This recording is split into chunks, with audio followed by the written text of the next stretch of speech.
Marion Jones was a former professional world champion track and field athlete.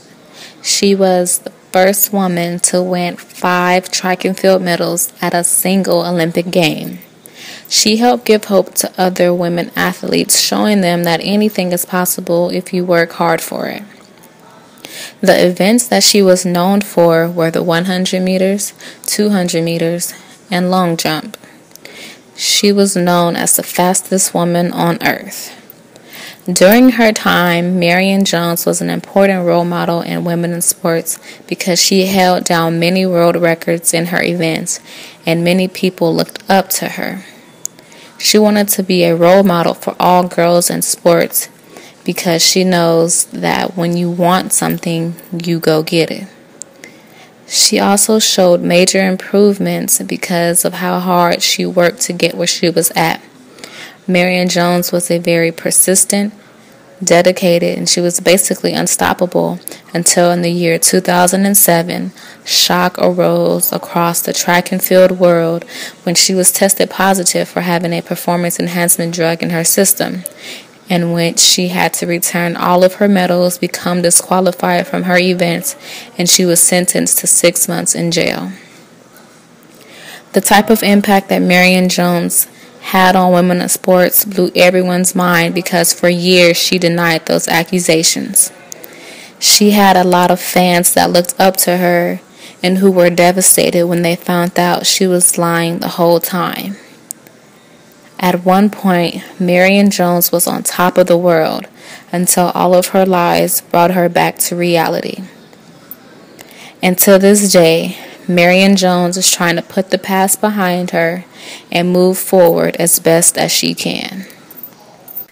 Natalie Randolph was born on May 1980 in Washington, D.C.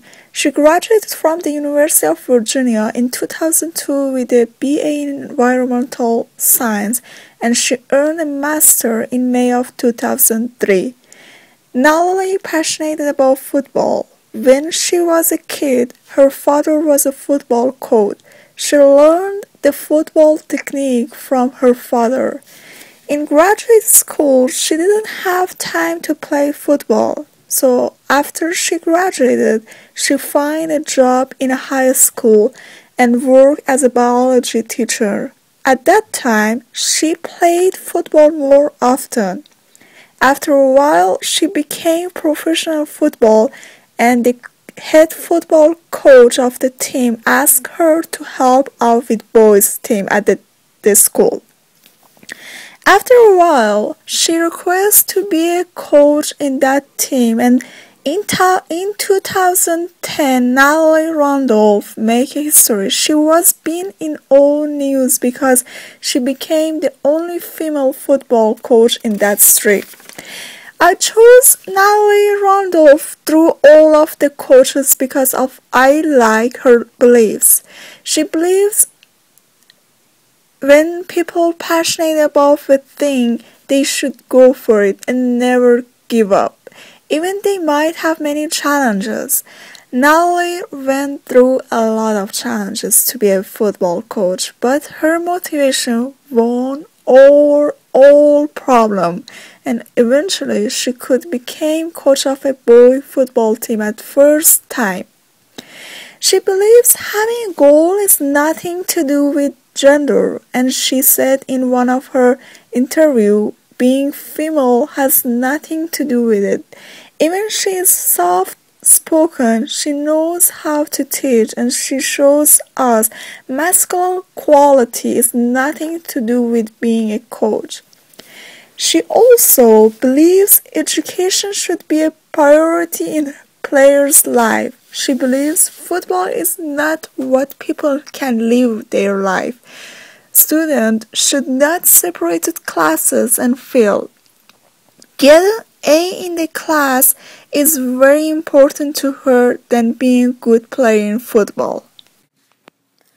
Caroline Sunderland is a research coordinator for the Sport, Health, and Performance Enhancement Research Group at Nottingham Trent University. She is the program leader for the MRES Sport Science course and module leader for Environmental Sports Physiology at undergraduate level and Sport Research Methods and Applied Performance Analysis at master's level.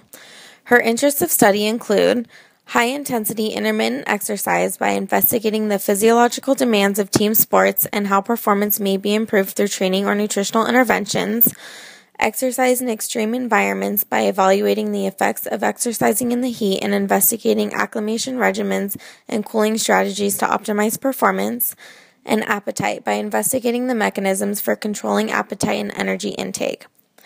One of her most popular research studies was the effects of cooling the neck region during exercise.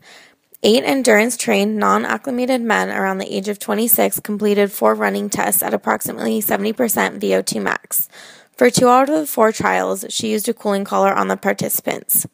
She found out that time to volitional exhaustion was increased by about 13% when using the cooling collar. Participants terminated exercise at identical levels of perceived exertion, thermal sensation, and feeling scale, but the cooling collar enabled participants to tolerate higher rectal temperatures and heart rates at the point of termination. She concluded that cooling the neck increased the time taken to reach volitional exhaustion by dampening the perceived levels of thermal strain. Sue Falsoon recently added her name to the list of boundary breakers for women in sports. In 2011, she became the head athletic trainer and physical therapist for the Los Angeles Dodgers, making her not only the first female head athletic trainer in Major League Baseball history, but of all the major sports. She received her physical therapy degree from Damon College in her hometown of Buffalo, New York. She continued her education by earning a master's degree in human movement science with a concentration in sports medicine from the University of North Carolina at Chapel Hill. She has presented at both state and national level conferences in areas focusing on pillar strength, integration of physical therapy and performance training, and comprehensive kinetic chain assessment and rehabilitation. Being named the first female head athletic trainer in all of the major sports is of huge importance. It not only opens up the possibilities for other women to achieve such a position in the male-dominated world of professional sports, but it inspires a whole new generation of young girls that see her on TV or at the ballpark working with some of the best athletes in the world. In an interview with Sports Illustrated, Sue was asked to reflect on her accomplishments. She said, "From day to day, I don't really think about it, but every once in a while it hits me. The other day at a game, someone was calling my name. I just assumed it was a friend. But it was a fan whose daughter wants to get into sports medicine. He said she has 2 Dodger pictures in her room, one of Andre Ethier and one of me. That really hit home. Sometimes I get letters from girls who want to do this, so that's always really special. I want other women to have this opportunity." You've turned a big corner in a business sense, and also you've got a player who's pretty dominant out here. That doesn't hurt either. You know, we've made a lot of progress. I guess I'm the type A personality that thinks of all the things we still should have done or be doing. So I'm excited about where we've come. I'm excited about the progress we've made. I think a lot of people were kind of betting against us, and when we came out with 6 new purses and, you know, raised the opportunity and our viewership was up 40%, I think that all kind of caught people by surprise. But if you really step back and think about what's really going on, it's not that hard to fathom. And we got a player from the other side of the world teaching all the rest of us what it takes to be number one. The chase pack, I call them the chase pack, of young, great female golfers has never been better. I mean, Suzanne Pedersen, Na Young Choi, Paula Creamer, Brittany Lincecum, Stacey Lewis, back to the Michelle Wees and G.A. Shins. I mean, when you start going through that list, Ai Miyazatas, not only do you have incredible 20-somethings, you have them from everywhere. You have them from Japan and Australia and America, and I think that's an exciting time for the game. It's 15 years ago, if you and I would have had this conversation, neither one of us would have believed it was doable, and here we are, not only doable, but it's playing out. And so I think what's going on inside the ropes has made what we've been doing outside the ropes a lot easier. When Mike Whan was hired as the 8th LPGA commissioner at the end of 2009, nobody knew who he was. Whan assumed the leadership role at the LPGA with an eye toward enhancing business relationships, increasing exposure for the players, and maximizing the LPGA experience for fans. His force of personality and business acumen is quietly making a profound impact in the women's game. Since Whan took the position, there are more tournaments, better TV exposure, and more symbiotic relationships with sponsors. When he came in, almost all of the tournaments were on tape delay, which is no way to establish a viewership. There is much more live TV now on the Golf Channel, ESPN, and NBC, and viewership is up to 70% in North America. In the future, Juan wants 30 to 32 LPGA events, and his work won't be done when he does reach 30. After he gets to 30 to 32 events, his focus will shift to growing TV coverage to make sure that 32 events are even more impactful and important, rather than just to keep adding weeks to the schedule.